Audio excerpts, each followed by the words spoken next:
আমরা আজ সকালে পদ্মা নদীতে বালু তোলার বিরুদ্ধে অভিযান পরিচালনা করেছি।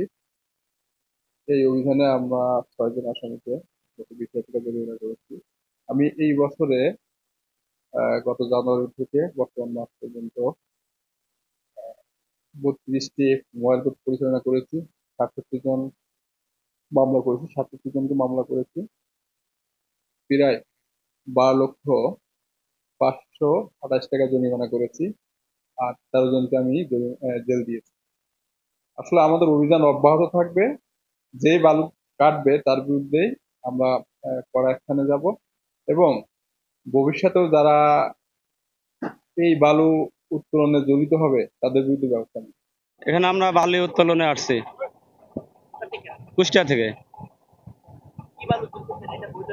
এটা এখন বৈধ কিনা অবৈধ সেটা আমরা জানি না। আমরা আসছি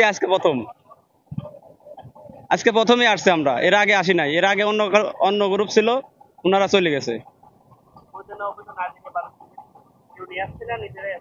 না, আমরা নিজেরা আসি নাই, আমাদের নিয়ে আসছে। এটা ওনার নাম হচ্ছে সম্রাট। উনি মূলত বালুর ব্যবসায় করে। বাসা যত সম্ভব খুকসারের দিকে। এখন এই বালু কেমন বিক্রি হয় সেটাও আমরা সঠিক জানি না। জি, আমাদের হাজিরা, আমাদের এই 700-800 টাকা হাজিরা। আমরা দিন হাজিরা কাজ করি স্যার, 600-700 টাকা হাজিরা দেয়। একটা করে টিপ উঠলে, টিপ না উঠলে টাকা দেয় না। আমরা আজকে প্রথম আসলাম, আমার বাড়ি গাইবান্ধা জেলা, রানাঘর ঘাটে কাজ করি।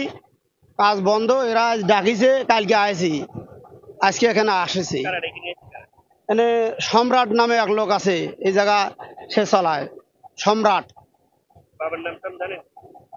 সম্রাটের বাপের নাম আমি জানি না। ওরা ওই আবাসপুরের বাড়ি সম্রাট।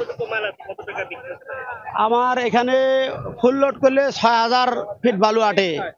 আর বিক্রি কত করে না করে এটা সম্রাট বলতে পারবে। সম্রাট আছে, আর সরালারা এরা, এই পাশে চেয়ারম্যানেরাও আছে। ওই না, এখানে দুইটা চলে।